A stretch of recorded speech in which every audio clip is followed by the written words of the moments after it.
This has to be a sick joke, Max said. They want us to fight a war for them? If they just asked for volunteers, they might have gotten them without hurting anyone. Ishan ventured. I might have volunteered myself, Max mused.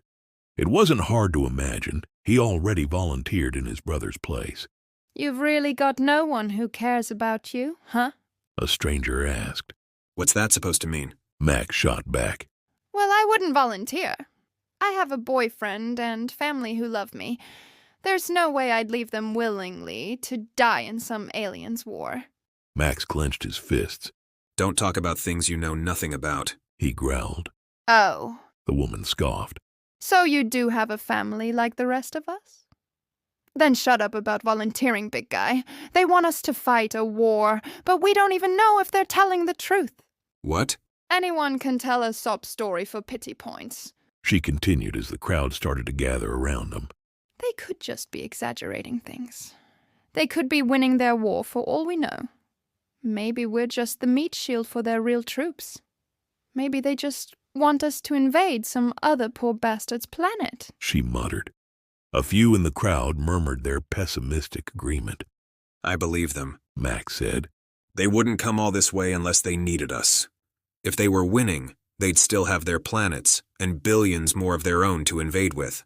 Billions more of their own they don't want to see killed. But if 150 million of us go and die on this planet, who cares? We're primitives to these guys, just a bunch of worthless savages. Max didn't have much to retort with.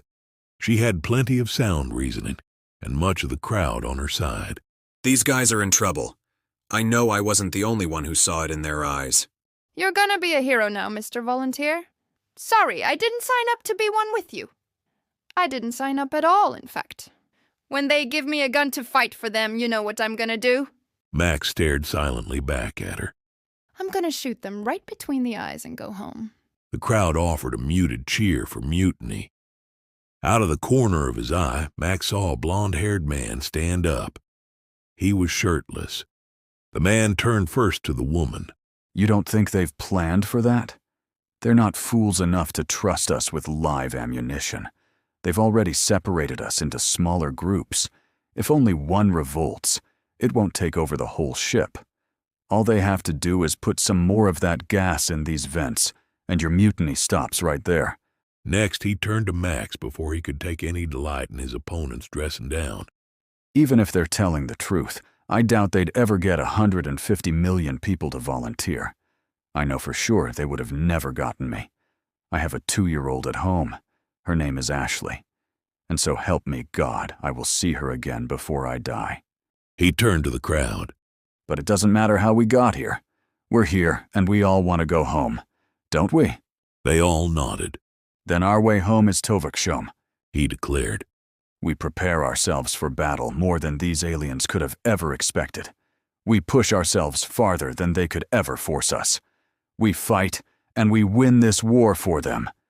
We spend all our effort staying alive, and then, and only then, we get to go home to the ones we love. Are you satisfied, Zenographer? Fantail sneered. He gestured to the growing argument in the hold on their screen, filtered by bits and pieces back into their own language. You've told them the truth. Megacycles ago these apes slung their feces at each other. The xenologist continued. They haven't evolved much. They would have invaded Tovukshom without us sharing any of our shame. But instead you demanded our great Admiral Roundclaw, the hero of Harvest, to embarrass himself and grovel before these savages. Fantail hissed. Fairwing seethed, but the Admiral spoke for him. Lay off him, xenologist. He sighed tiredly. Fantail was satisfied with sinking his claws into his opponent's psyche. He readily relented with a triumphant glare. It was the right thing to do, muttered Fairwing. They understand the consequences of not complying now. The digital squawks from the screen disagreed. I'm gonna shoot them right between the eyes and go home. Fantail cackled. You were saying? Humans need 2 things. Fairwing explained to the Admiral, trying his best to ignore the xenologist. They need an ideal, and a person who embodies it to rally behind. We have given them the ideal, fighting for their freedom and for the sake of our worlds. Now this big one is already trying to embody it. He tapped his foreclaw on the screen at one large male. And he's being ridiculed for it by his kind, said Fantail. These brutes do not want to be heroes. I doubt they understand the word hero, let alone your high-minded ideals. He understands them just fine. Fairwing stared daggers at Fantail. He just needs to prove himself a leader. Then they'll follow him. The female seems to have shut him up, Fantail mused. They saw a third human, another male, stand up and place himself between them. Say goodbye to your hero, Fantail cooed mockingly. They watched him shut down the female, then the bigger male. Fairwing's eyes started to glimmer. The golden-haired human turned and addressed all of his fellows. We fight, and we win this war for them. We spend all our efforts staying alive, and then, and only then, we get to go home to the ones we love. The Admiral looked up, quietly pleased. It looks like you found him, Xenographer. All right. The woman folded her arms. What's the first step of preparation, Captain? Getting something to eat. The blonde smiled. He looked around the room. Mac's eyes tried to follow his. He seemed to be scanning the walls for something. You figure they can hear us? Ishan asked. They wouldn't leave us unsupervised, the man said. Guess we wait and see. They didn't have to wait long. Ishan's watch timed it at 20 minutes. The intercom above the hatch on the wall warned them to stand clear. The hatch opened to a corridor running lengthwise along the other side of that wall. 2 avians entered with batons slung under their wings. We can take them, the woman whispered. No, we can't, the man cautioned.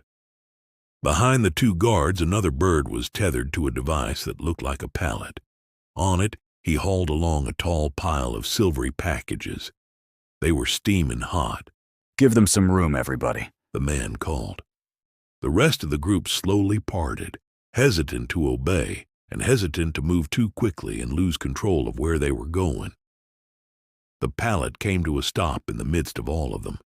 The one pulling it untethered himself, then pressed a button on its side with his claw. The pallet started humming and suddenly dropped to the floor, completely motionless. The packets it carried bounced into the air before the straps could reel them back in again. The bird's ankle translator buzzed after a few coos. You know how to use a straw, yes? The humans nodded. These come with straws. One for each of you. Poke a hole at the top and sip. Wait for it to cool off or you will burn your mouth. The birds departed, the guards retreating backwards into the corridor with their wary batons.